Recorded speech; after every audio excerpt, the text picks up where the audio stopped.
Sekali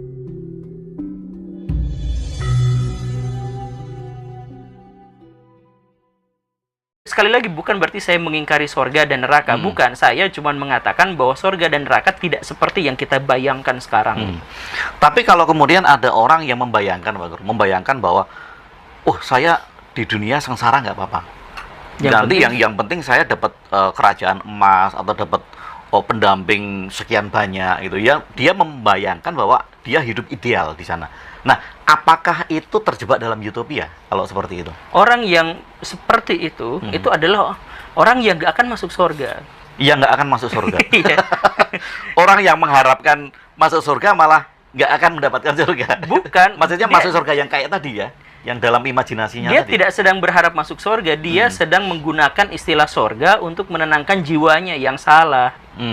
Jadi dia kalah di percaturan dunia. Dia miskin, dia diinjek-injek.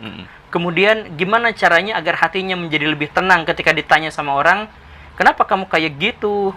Ya nggak apa-apalah, di dunia ini mah, dunia ini sementara. Nah, jadi bukan berarti dia tidak berharap surga, tapi dia menggunakan surga itu alat untuk menenangkan jiwanya yang sedang resah gitu. Bisa jadi itu kambing hitam juga. Iya, dan atas masalahnya. Iya, dan itu adalah pernyataan, dan itu sikap yang salah kan, dalam konteks ini kan sikap yang salah.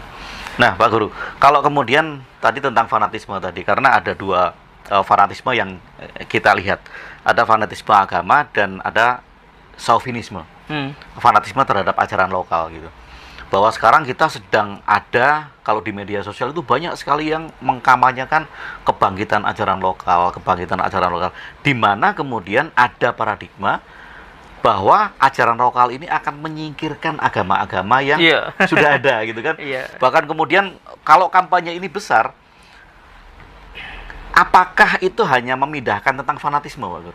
Ya, itu pindah aja. Itu sebenarnya wujud kekecewaan, wujud kemarahan dari kelompok orang yang mengaku diri mayoritas, kemudian berusaha untuk memaksakan kehendak. Nah, karena itu orang-orang yang sebenarnya juga agamanya sama, tapi kok beda banget sama ini kemudian bersatu, muncul chauvinisme yang seperti itu. Chauvinisme. Jadi chauvinisme dengan segala bentuknya itu yang namanya fanatisme bagaimanapun. Itu kan wujud dari primordialis, wujud dari orang menganggap bahwa kelompoknya yang paling benar, tempatnya paling real, paling ya yang semacam itu, dan mengklaim bahwa yang lain itu salah gitu. Ya itu sama aja. Saya lihat dan nonton ternyata banyak juga sekarang ya channel-channel yang banyak channel-channel yang berusaha untuk menyatakan dan mendemonstrasikan bahwa kami sekarang banyak kelompok lokal itu banyak dan lain-lain. Ya, tapi ketika melihat isinya, kontennya, sumbernya dari mana? Sabdo Palon. Saya jadi agak kecewa ini. Tapi Ngaji Roso tidak termasuk itu loh, Pak Guru. Ngaji Roso tidak termasuk chauvinisme loh ya. Oh, gitu. Saya juga nggak nuduh kok. Kok tiba-tiba ngomong gitu? Nah, Pak Guru, ini menarik karena saya yakin Pak Guru punya referensi yang berbeda untuk menyodorkan satu kecerdasan tentang Sabdo Palon. Bahwasanya banyak masyarakat kita itu yang meyakini Sabdo Palon itu akan datang lagi. Iya. Dan ketika Sabdo Palon datang 500 tahun setelah kehancuran Majapahit, dia akan membangkitkan ajaran Budi atau agama Budi. Yang dia yakini, mereka meyakini agama Budi itu adalah agama Jawa. Yang kemudian ada yang meyakini juga bahwa itu akan mengusir agama-agama yang ada. Nah, kalau menurut Pak Guru, Sabdo Palon itu ada nggak sih? Udah turun kemarin. Udah. Tahun 1908. 1908. Itu Setia Budi itu apa itu? Yang ini Budi Utomo. Budi Utomo. Nah, itu Budi Utomo itu. Budi Utomo. Jadi Budi Utomo itu gagasan awalnya itu kan sebenarnya adalah berusaha untuk membangkitkan kembali nilai-nilai tradisi Jawa, dan mereka chauvinisme luar biasa. Jadi mereka menganggap bahwa Jawa itu yang paling hebat, yang paling kuat, suku-suku yang lain itu kurang dan sebagainya, dan agama yang terbaik itu adalah agama Budi dan sebagainya, dan sumber referensi mereka juga sama seperti itu. Dan kalau misalkan dilihat dari tahun lahirnya, itu 500 tahun setelah Majapahit chaos. Jadi sebenarnya itu upaya orang-orang untuk mencoba menghubungkan cerita masa lalunya itu dengan dirinya. Nah, tapi sayangnya Sabdo Palonnya kalah tuh sama ini Sunan Kalijaga tuh. Jadi ternyata keturunan Sunan Kalijaga turun langsung, Hos Cokro Aminoto bikin Sarekat Islam. Ya, budi utamanya kalah. Syarikat Islamnya yang makin besar. Jadi Sabdo Palonya kalah sakti. Kalah sakti. Kayak leluhurnya juga kan kalah sakti sama Sunan Kalijaga kan. Iya. Dia sumpah 500 tahun lagi gue datang loh. Tak 500 tahun kemudian leluhurnya keturunannya datang juga itu yang dari itu. Sama-sama ada kumisnya juga kayak gitu. Nah, Pak Guru, yang menarik Pak Guru bahwa kitab Sabdo Palon sendiri itu kemudian ada yang meneliti ternyata itu adalah tulisan orang Belanda. Bukan tulisan orang Belanda. Orang atau dipakai untuk memecah belah. Itu tulisan pujangga lokal. Nggak mungkin orang Belanda punya cita rasa sastra yang begitu tuh. Saya tuh baca Sabdo Palon itu ya di buku ininya tuh. Ya, bukan orang Belanda, maksudnya diperintah oleh pemerintah saat itu. Bekerja sama lah. Iya, nggak diperintah sebenarnya, tapi memang seperti itu. Apakah ada indikasi bahwa itu hanya untuk memecah belah? Bukan. Karena ada yang mengatakan bahwa kayak tadi kan untuk mengusir agama-agama yang sudah ada, dia akan muncul agama Jawa gitu. Ini kan memecah belah potensinya. Memang tujuannya adalah untuk itu. Tapi tujuan penulis dengan tujuan Belanda itu beda. Tujuan penulis itu adalah dia pengen menggoyang Islam. Tujuan Belanda adalah ingin memecah belah. Nah, dua kepentingan yang sama bersatu. Jadi yang seperti itu. Tapi memang itu kan kalau ilmuwan zaman sekarang udah tahu lah, ini sastranya aja beda kan sama sastra yang di. Jadi ini ngelihatnya tuh Babat Kadiri tuh diambil tuh ininya, Babat Tanah Jawa. Saya baca Babat Kadiri, Babat Tanah Jawa sama ini, lo kok mirip? Ada ininya, ada. Ya memang dalam penelitian berkelanjutan pada akhirnya diketahui bahwa itu sebenarnya adalah saduran, jiplakan, kemudian ditambah-tambah untuk menekankan bahwa Islam itu adalah agama yang kurang baik, agama yang tidak tepat dan sebagainya. Tapi itu kan tahun 1800-an kan. Jadi ya kita hargai itu sebagai hasil karya, hasil kebudayaan. Ya, tapi bahwa itu memiliki narasi-narasi sejarah, ya kita harus kritis aja. Ya. Nah ini Pak Guru, artinya bahwa teman-teman ini kan harus bisa kritis dan secerdas Pak Guru gitu. Untuk melihat Sabdo Palon sebagai satu karya dan tidak diyakini sebagai sosok yang akan muncul lagi. Sabdo Palon itu dipahami lebih mirip sebagai apa itu? Atau Mesias. Satrio Piningit. Iya. Jadi orang-orang yang sudah putus asa, sekarang kok saya kalah terus, gimana? Kok saya dikalahkan sama pihak yang itu terus, gimana caranya untuk itu? Nanti Tuhan akan menurunkan Mesias. Nah itu, jadi cerita Mesias dalam tradisi Yahudi juga kan seperti itu. Ketika mereka sudah terdiaspora, dikalahkan ke sana ke sini, mereka berpikiran bahwa nanti Tuhan akan memunculkan, ya yang seperti itu gitu. Jadi bahkan Pangeran Diponegoro juga kan mengaku dirinya sebagai Satrio Piningit yang dimaksud itu. Makanya namanya itu apa ya? Nama gelar Pangeran Diponegoro yang disematkan untuk dirinya sendiri tuh.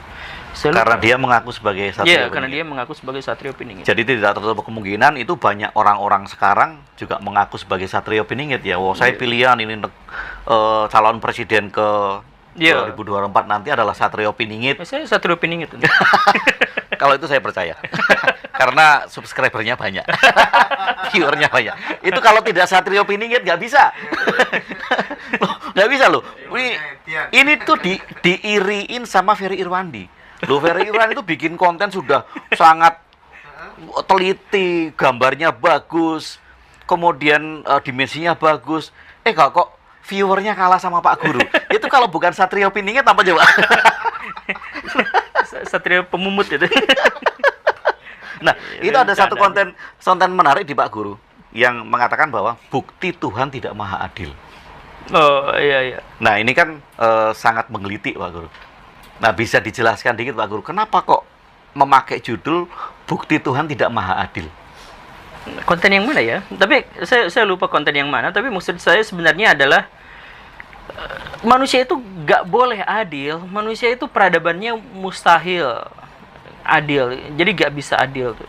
Jadi kalau manusia adil, manusia itu punah semuanya. Kalau manusia adil, manusia punah? Iya. Nggak terjadi keseimbangan malah? Ya nggak bisa. Keseimbangan itu muncul dari ketidakadilan. Makanya ada hitam putih ya? Adil itu dituntut dari pihak yang kalah. Iya kan? Kalau pihak yang menang nggak pernah menuntut keadilan tuh. Yang menuntut keadilan itu hanya pihak yang kalah. Ya, nah karena itu maka ketidakkeadilan itu dan ketidakadilan itu sebenarnya wujud dari hierarki, wujud dari struktur sosial. Dan karena struktur sosial itu terbentuk, maka ketika menghancurkannya dalam bingkai keadilan itu, maka itu menghancurkan peradaban manusia.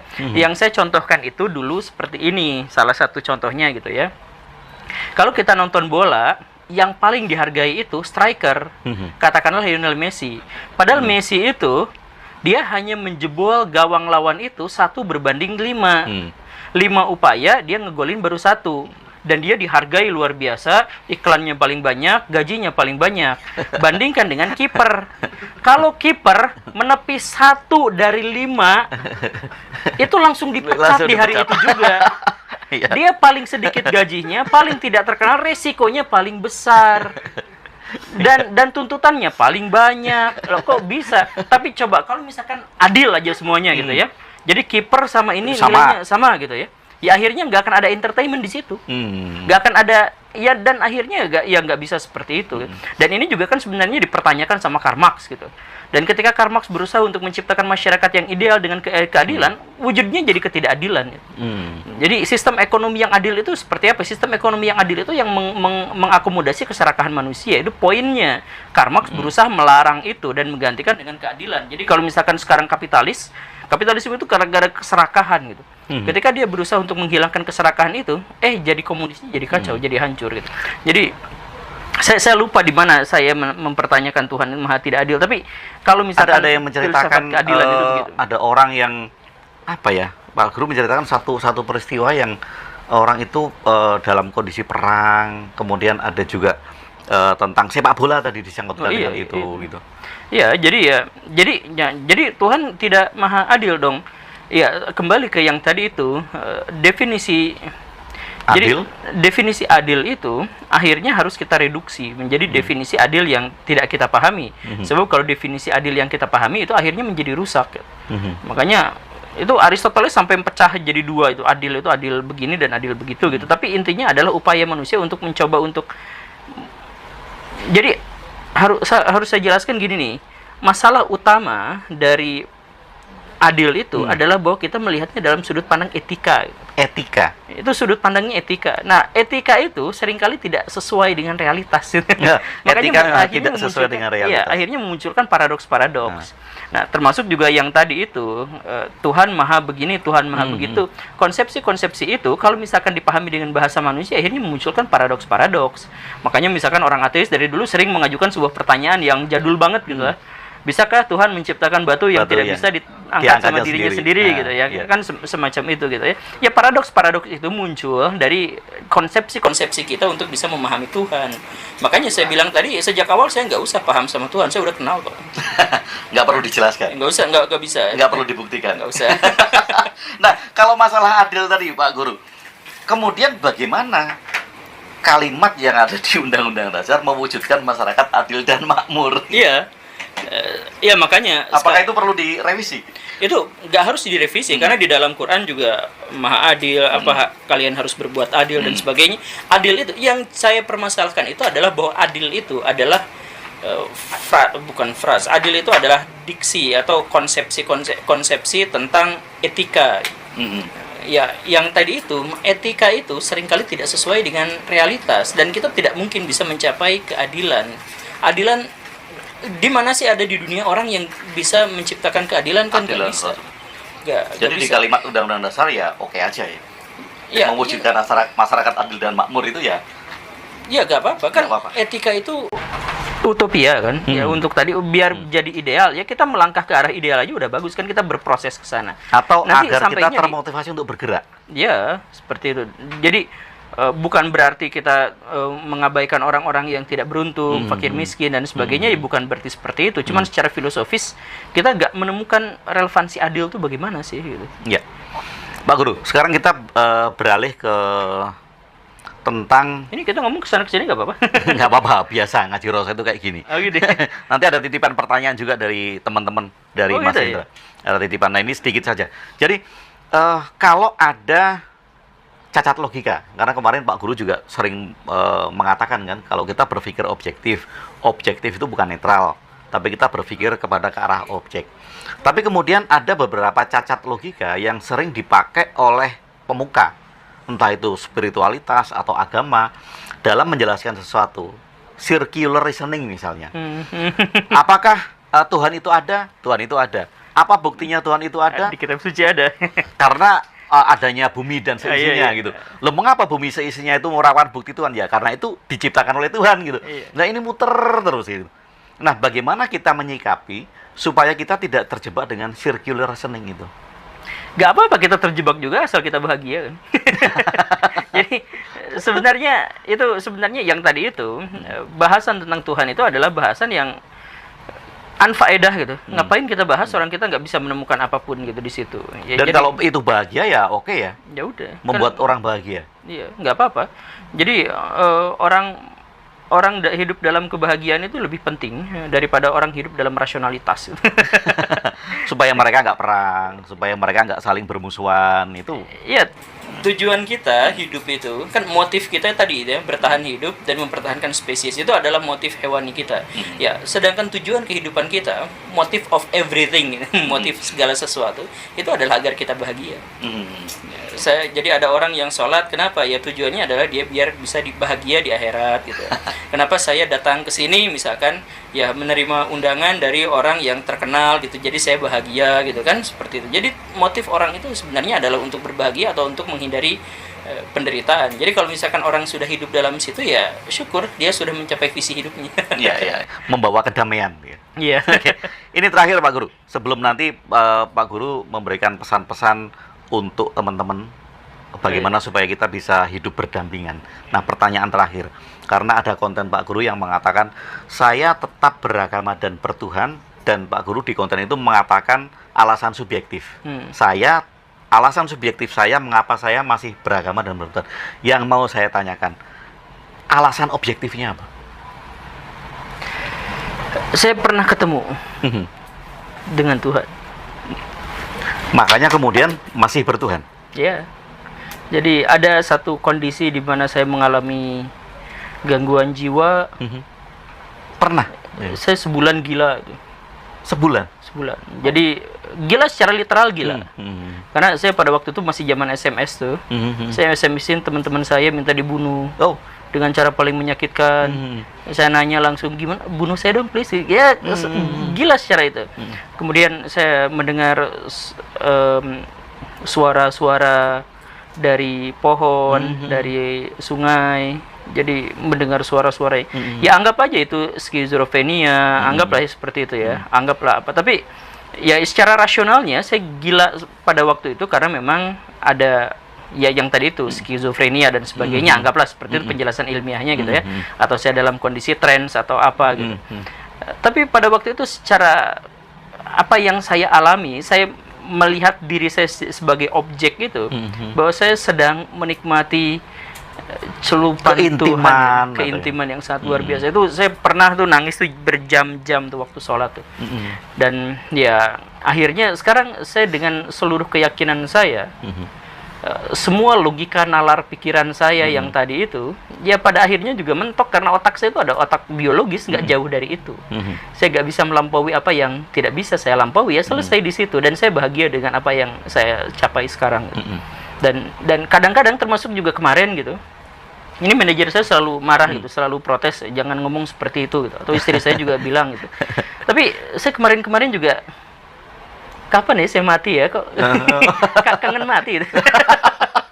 Ya tapi itu sekali lagi ya, itu mah pengalaman pribadi aja, pengalaman pribadi yang tapi intinya adalah bahwa sampai sejauh yang saya alami sekarang sih, saya sudah menemukan keyakinan yang hakiki, di mana saya berkeyakinan bahwa saya tidak akan mengubah keyakinan ini gitu, selamanya gitu. Karena ini udah bukan pikiran rasional lagi, ini udah bukan pikiran apa-apa lagi, ini udah melampaui batas dari apa yang saya pikirkan. Orang bisa memahami ini sebagai gangguan kejiwaan atau halusinasi atau delusi atau hal yang semacam itu, ya silahkan saja.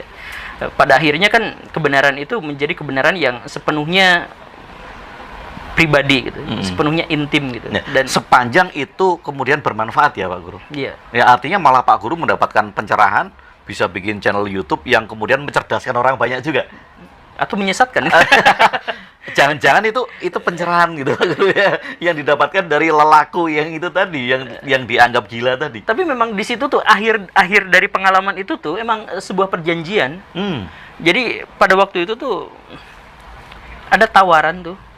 Lu mati sekarang masuk surga mau nggak? Atau lanjut hidup tapi belum tentu masuk surga. Terus lanjut aja dulu lah, biar saya pengen kasih sumbangsi buat masyarakat. Ada semacam perjanjian seperti itu yang saya juga nggak tahu lah ya. Sekali lagi anggaplah itu orang gila yang lagi puncak kegilaannya gitu. Tapi ini menarik loh Pak Guru. Menariknya adalah kita nggak bahas tentang peristiwanya ya, tapi kita membahas maknanya bahwa ada tawaran. Tawaran yang itu merupakan sebuah kekayaan kan. Kalau kamu nanti dijamin masuk, itu kan kekayaan. Dan Pak Guru memilih hidup dalam ketidakpastian. Iya.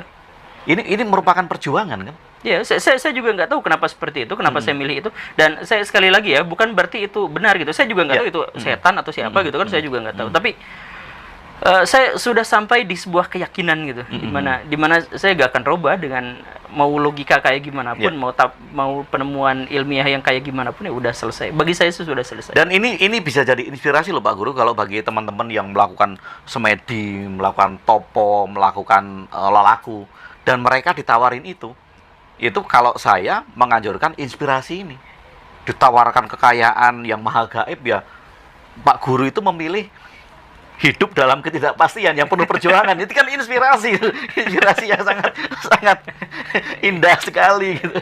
Ya kalau misalkan sebaliknya, lu mati aja sekarang kan gak seru. Nggak ada channel Guru Gembel. Iya. Nah ini terakhir Pak Guru, pesan katanya terakhir. Tambahin ini tambahan. Itu terakhir yang tambahan. Pesan untuk teman-teman Pak Guru supaya kita tidak terjebak dengan fanatisme apapun juga. Entah itu fanatisme agama maupun fanatisme ajaran lokal, supaya kita bisa merawat Indonesia yang tadi Pak Guru katakan itu anomali, bahasanya banyak tapi kita bisa bersatu. Dan bagaimana supaya kita bisa merawat ini, pesan yang sederhana dan bisa dipraktekkan. Pesannya itu adalah setiap orang punya gagasan, punya pikiran masing-masing. Silahkan itu pahami, silahkan itu dalami, silahkan itu yakini. Tetapi ketika sudah berkumpul dengan orang lain, jadilah manusia, di mana dia harus berbagi pikiran, saling bertolerir dalam tindakan, dan bisa mengisi satu sama lain. Jangan pernah apa yang kita pikirkan itu kemudian dipaksakan untuk menghegemoni pikiran orang, kecuali orang yang dimaksud itu memang mengizinkannya. Jadilah sebagai hamba Tuhan yang menjadi wakil Tuhan di muka bumi untuk mengurus dunia, agar dunia ini tetap menjadi layak bagi kehidupan.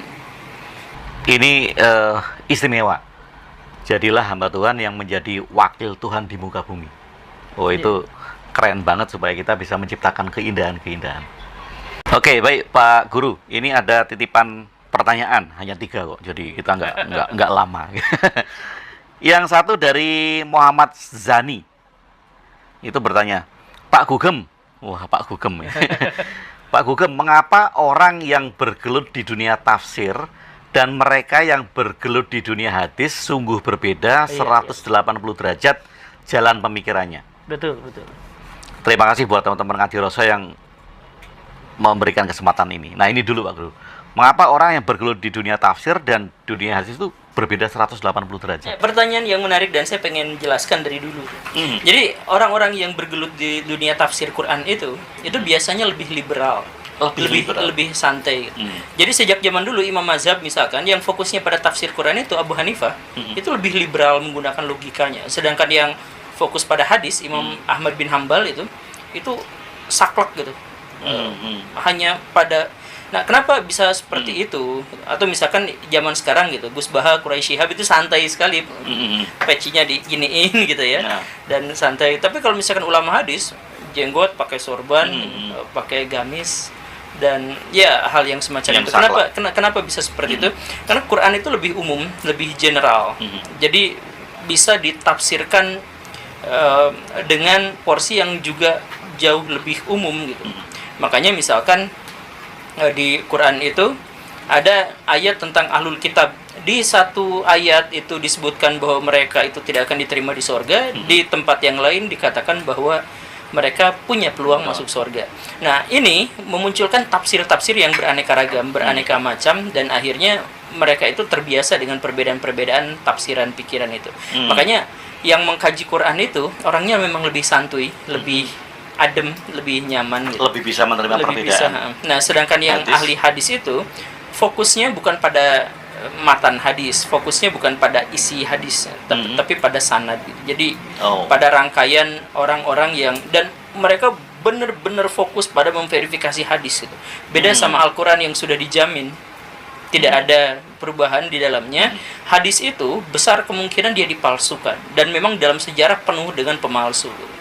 Bahkan hadis yang palsu itu jauh lebih banyak daripada hadis yang asli. Nah, karena itu untuk bisa mengujinya, mereka itu benar-benar ditantang untuk sangat taat, sangat religius gitu. Ditantang, jadi bukan menggunakan logika, tapi menggunakan aturan yang sudah ditentukan dalam ilmu kritik hadis. Seperti itu. Jadi ada rijalul hadis, mukhtalul hadis, dan sebagainya, banyak lah seperti itu. Nah, karena itu maka mereka lebih saklek daripada orang-orang yang menafsir Quran. Quran lebih umum. Karena perbedaan dasarnya itu. Dasarnya secara epistemologi juga lain itu. Oke, mudah-mudahan Pak Sani, Mas Sani memuaskan itu ya. Kemudian yang kedua ini, kita tahu bahwa Quran itu firman atau perkataan Allah, sementara hadis itu adalah perkataan Nabi. Gimana memahami kedudukan antara Al-Quran dan hadis? Sementara Quran ditujukan kepada Muhammad, sedangkan hadis adalah perkataan Muhammad. Lalu kita manusia itu hanya terima semua itu dan bersumber dari satu corong yang kita sebut sebagai Muhammad. Quran dan hadis itu sama-sama dari Allah, dari Tuhan, sama aja sebenarnya. Cuman yang membedakannya adalah bahwa Quran itu redaksinya langsung dari Allah dan begitu turun langsung disampaikan. Sedangkan hadis itu diturunkannya kapan, disampaikannya kapan, dan tidak harus dengan bahasa, kadang-kadang dengan tindakan yang itu sepenuhnya menjadi otoritas kenabian gitu, menjadi otoritas ilahiyah. Jadi seperti itu, dan itu menjadi lebih kontekstual. Hadis itu menjadi kontekstual, menjadi kasuistis gitu. Sehingga bisa aja satu hadis bertentangan dengan hadis yang lain gara-gara konteksnya berbeda. Karena konteksnya berbeda. Seringkali bisa menjadi seperti itu. Dan banyak yang terjadi ya. Dan banyak yang terjadi, yaitu makanya pada akhirnya ahli hadis itu lebih banyak berhati-hati karena banyak perbedaan-perbedaan itu, sedangkan ahli Quran biasanya sudah meyakini sejak awal tentang kebenarannya, dan mereka fokus pada bagaimana cara mewujudkan dalam kehidupan sehari-hari begitu. Itu perbedaannya. Nah, terus pertanyaan yang berikutnya itu, dari mana kita bisa menganggap bahwa itu adalah otoritas dari Nabi Muhammad saja begitu ya?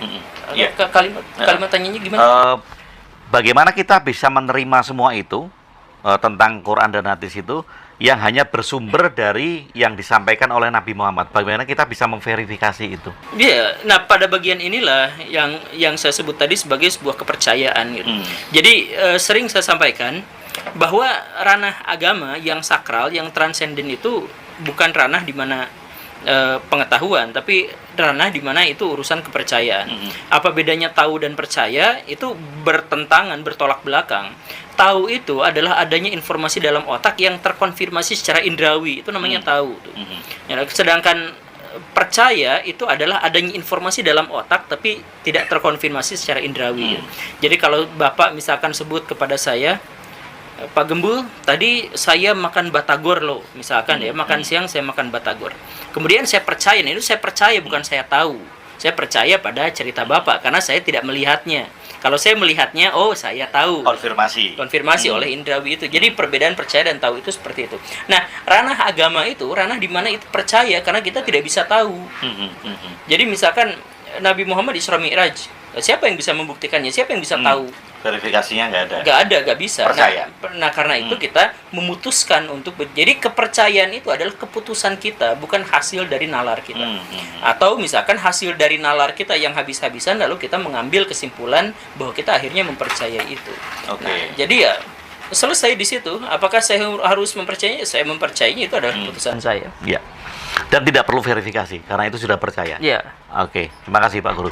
Kemudian soal keturunan Nabi, Pak Guru. Kalau ada orang yang mengaku keturunan Nabi, apakah perlu kita verifikasi? Ya, tentu saja. Tentu saja. Tentu saja. Karena itu klaim. Karena itu bukan ranah kepercayaan. Ranah kepercayaan itu yang rukun iman itu aja. Keturunan Nabi itu bukan ranah kepercayaan. Bukan. kenabian itu ranah kepercayaan, keturunannya itu saya mengaku diri sebagai keturunan Nabi Muhammad misalkan yang seperti itu. Nah, itu bukan ranah kepercayaan. Bahkan hadis itu bukan ranah kepercayaan secara sanadnya. Makanya banyak ulama yang ini hadis palsu, ini hadis dhaif ya seperti makanya itu. harus diverifikasi. Iya, makanya harus diverifikasi pada bagian itu. Nah, kalau misalkan yang sanad sanad nasab keturunan kenabian itu, ya kita harus verifikasi. Kalau misalkan ada orang yang tidak memadai secara logika, dia bukan keturunan Nabi, dia hanya mengklaim secara sepihak, kemudian catatannya secara sepihak, ya nggak apa-apa dan nggak ada dosa di antara kita kalau seandainya kita meragukan. Meminta verifikasi itu. Iya, enggak. Toh kalaupun kemudian saya mengaku saya keturunan Nabi, saya harus bisa memverifikasi itu. Ya, iya. Dan itu sah, Pak Guru ya. Di dunia internasional itu kan sampai ada sertifikatnya. Oke. Mudah-mudahan memuaskan yang bertanya. Kemudian itu dari Nur Said. Guru Gembul masuk ranah mana? Ini ada 4 pilihan. 1, orang syariat mencari pahala. 2, orang torikot mencari jalan. 3, orang hakikat mencari makna. 4, orang ma'rifat mencari dirinya. Ma'rifat, syariat, hakikat, torikot itu semuanya adalah istilah-istilah dari produk budaya. Biasanya itu adalah produk budaya orang-orang tasawuf di abad ke 12 sampai abad sekarang yang kemarin itu, dan itu munculnya ya dari zaman Al-Qushairi, tapi itu baru sebuah buku, sebuah catatan yang kemudian nanti pas zaman Al-Ghazali itu yang tadi saya bilang abad ke 12 abad ke-13 itu yang akhirnya dipatenkan bahwa dunia ini umat muslim terbagi menjadi tarekat, hakikat, syariat, marifat gitu ya. Dan hal yang semacam itu, yang paling rendah biasanya syariat, kemudian hakikat, kemudian tarekat, dan akhirnya marifat. Tapi itu sebenarnya adalah istilah-istilah produk dari kebudayaan. Saya nggak gabung ke dalam itu semua. Jadi Pak Guru Gembul tidak mengklasifikasikan pertanyaan ini tadi ya? Islam itu yang saya pahami itu bukan produk budayaan. Jadi kalau misalkan di situ ada istilah-istilah itu, ya silahkan saja. Saya nggak akan mengidentifikasi diri bagian dari berarti situ. Pak Guru tidak mengidentifikasi itu ya, Pak Nur Said. Oke, yang terakhir Pak Guru, bagaimana Pak Guru memandang orang indigo? Karena ada yang mengatakan indigo itu penyakit, ada yang mengatakan indigo itu kelebihan karena dia bisa melihat sesuatu yang nggak tampak. Nah, bagi Pak Guru itu indigo itu bagaimana? Orang Indonesia yang percaya indigo itu adalah orang yang mengalami inferioritas.